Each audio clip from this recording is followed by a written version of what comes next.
Let's hold all the books and do a thumbnail. Let's try it. Oh! You say hi to the camera. Oh, look at the camera. Look at her. Go get daddy. Oh, my lap. Oh, my legs.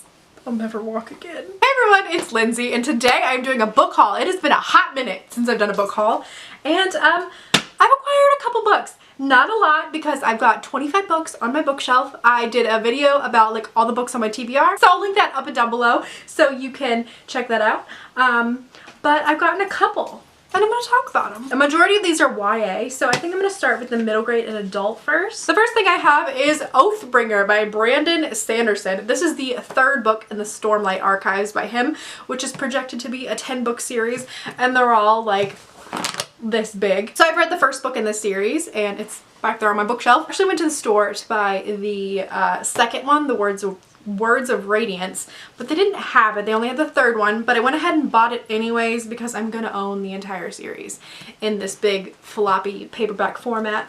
So yeah, I just gotta buy the second one and I'm good to go. And I just realized there's something, oh, look at this. Something like opens up. Fancy schmancy. I guess I could give a better synopsis for this series. This is about a world, like tons of countries within this world that are all having like political stuff happening, as countries do. And at the same time they live in this world that's like ravaged by these really intense storms that usually kill entire civilizations. So yeah, that's that. Next, let's move on to some middle grade. These two I'm so excited about, and the covers are gorge. So the first one is The Mystery of Black Hollow Lane by Julia Noble, and this is like a middle grade mystery about a little girl who her dad has disappeared. No one knows where he is, and she finds a box in his room of like medallions and weird symbols and all of this like culty stuff. And anyway, she gets shipped off to a school that he went to when he was younger. I think she goes to somewhere in England. Like I think she's American and the school is in England, and she just gets shipped off there.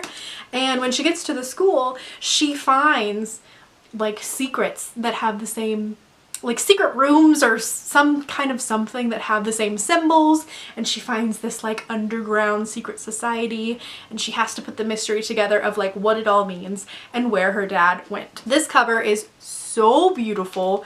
I absolutely love it. It's one of those really nice velvety buttery covers, and I just like the black aesthetic for like a middle grade. You don't see a lot of black books for middle grade. It gives me really good creepy mystery vibes, and I'm excited to check this one out. Next we have a book that's just totally right up my alley. It is called The Stormkeeper's Island, and it's by Catherine Doyle, and this book is gorgeous as well. I think that out of all of the genres and categories of books, middle grades just have the best covers ever. Like they're all illustrated, which I love illustrated covers the best. And I just love this. So this follows a little boy named Fionn, which actually I think this all takes place in Ireland. Like everything sounds very Irish. Like his name's Fionn Boyle. Fionn? I don't know. It depends on what part of Ireland you're from is how you would pronounce it, I guess. But it's about this little boy who goes to this mysterious island that his mom has always told him about. The people there seem kind of magical, and the island itself almost seems like a sentient being, and strange things happen there. And when the little boy goes there, the island is currently in this situation where there's always a storm keeper, which I guess is like the conduit that the island uses to like control its magic. And the current one has stepped down, and everyone wants to be the new stormkeeper of the island. And so Fionn kind of gets thrown into all of that, and the story is about all of that going on while at the same time a new sinister type of magic is waking up and like wreaking havoc on the island. Funny enough, I just finished reading Saw Kill Girls last night, and that's kind of like the exact same thing. Like it's about 3 girls that live on an island, and there's this dark magic that's like awakening and eating young girls, but the island itself is like sentient and trying to fight back. And it's funny because that's like this book in middle grade format. But I'm really excited to read this. It seems like it's got beautiful prose from what I've seen already. I have quite a bit of YA here. First book I'm going to talk about is The Devouring Grey by Christine Lynn Herman. And this book to me just sounds like something that the CW or like ABC Family, Freeform, whatever they call it now, would like adapt into like a primetime teenagery, angsty, magical TV show. It's basically about a girl who moves back to a town that her ancestors kind of were like the founding families of that town, and there's other founding family kids, and they form like this like cult thing, and they're being blamed for this creature that's like living in the woods and killing people. It just sounds like it's got a lot of like romancy angst, but then like dark magic stuff, so that's why I say it sounds like the CW. But this book is gorgeous. Now I will say I like the UK cover better than this cover, but it still is beautiful. It's foiled. These end pages are gorgeous. It's like these trees, and there's so much artwork inside. Like each part has these tarot card sections, and every single chapter heading has some art on it too, and it's just, it's so pretty. Like they put so much work into this, and I love when they do that with books. Also, this book is so heavy. I don't know what it is. The pages, I guess, are really thick, and the bookends are super heavy.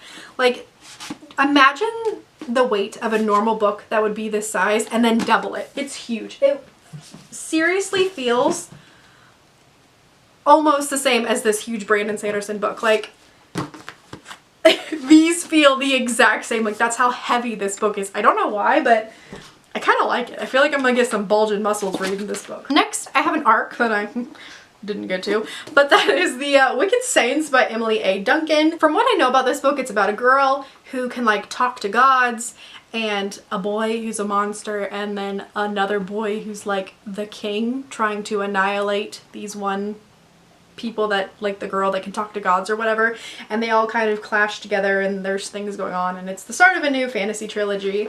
And yeah, so I haven't gotten to it yet. I was really excited for it, and then I wasn't so excited because a lot of the reviews have been kind of mediocre, like a lot of 3-star reviews.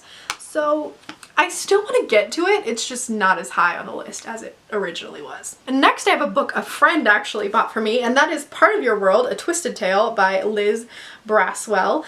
This is like a Little Mermaid retelling of what happened if Ariel never defeated Ursula. And my friend bought me this because she was buying us things for Galentine's Day. And she went to the bookstore and she just saw mermaids, and she knew I love mermaids, so she bought it for me. But yeah, this is a really pretty book, and there's a whole series of Twisted Tales. I know they do like a lot of the Disney retellings, so I'm gonna have to check this out one day. It sounds like fun. And last but not least, we have the second book in the Truly Devious series, and that is The Vanishing Star by Maureen Johnson. I absolutely loved Truly Devious. It's so underrated. You guys definitely need to read it. It's a YA mystery series. It's gonna be a 3-book series, and it follows dual perspectives. We have our main character Stevie, who goes to this fancy school, it's a fancy boarding school, that only takes kids that are like extremely talented in one really specific way, and her talent is that she's really good at solving crimes.